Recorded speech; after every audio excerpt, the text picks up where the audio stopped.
Howdy there, Arkansas Boyz crew. Today we're going to be working on my Polaris Ranger seat.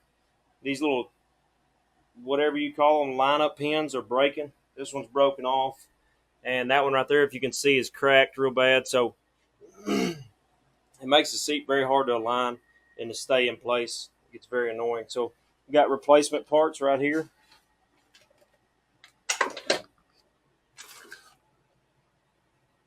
So we got these metal pads and these new pins, the whole 9 yards. So I'm going to put y'all on my head, and I hope y'all can see everything, and we'll get started fixing this. Stay tuned. All right, so from what I found online, we're supposed to drill a 1-inch hole. And what you do is you take and just cut off these old, whatever these things are called, pegs. You cut that off, and then there'll be a hole in there from the inside of where it's hollow, and that's where you put your hole saw bit at. So you want to put your hole saw in that hole, and then just drill it out. And then repeat the process on the other side too. So I'll be right back with you when I figure out the next step. So what you want to do is go ahead and assemble your new peg on its platform. So it should come with a peg, a washer, and a locking nut, and then this pad right here. So what you want to do is make sure and look. It seems like this side is the smooth side, so I'm going to put that facing out. So I'll put my peg through that hole, and then go ahead and drop my washer on and start my nut. Now I have a crescent wrench that I'll grab the peg with, and I have a 1/2-inch socket that I'll run the nut down with, and just run it down until it's tight. It doesn't have to be any certain way because the peg's straight, so there's no certain way it has to sit. So anyway, that's that. So now you got your hole drilled, you got your pegs installed.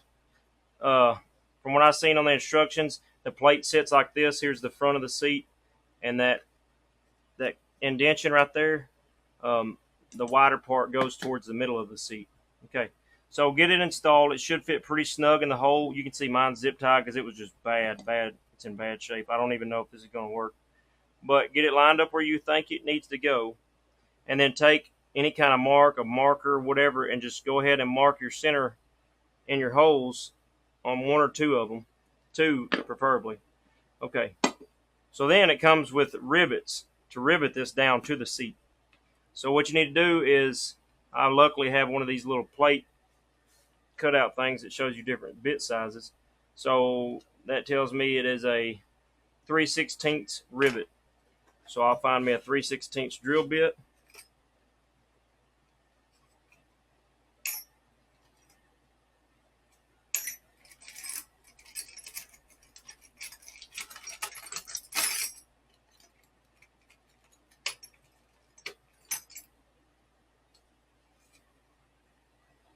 That may be a candidate. Let's see here. That's it.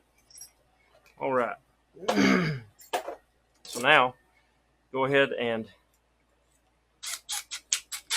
drill out your hole where you marked it. I hope it didn't poke through the top of my seat. That'd have been stupid. But this is why y'all watch me do it first, and you'll know better.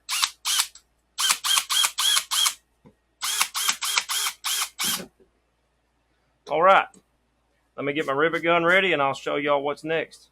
All right, I've got my rivet gun with my 3/16 rivet head in it. I'll get my plate and put it where it goes and line it up with the holes. And go ahead and stick the rivet all the way down in, flush with the plate. Hope you can see that. Let me see. See? Put the rivet in there, fat in first, and then push your rivet gun all the way down as flush as you can get it. And go ahead, and it's best to take another rivet and go ahead and put it in your hole too. That way when you set your rivet, your plate's not crooked and you're not lined up with your old hole. So go ahead and start pumping that thing.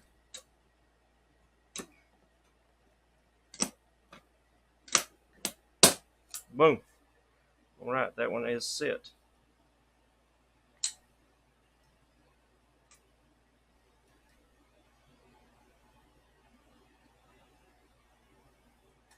All right, so just continue to set this rivet, then you drill those 2 holes and set those 2 rivets, and you should be good to go. Anyway, so that's the tip of the day from the Arkansas Boyz. Y'all stay tuned for the next DIY project, podcast, whatever comes our way. Thank y'all.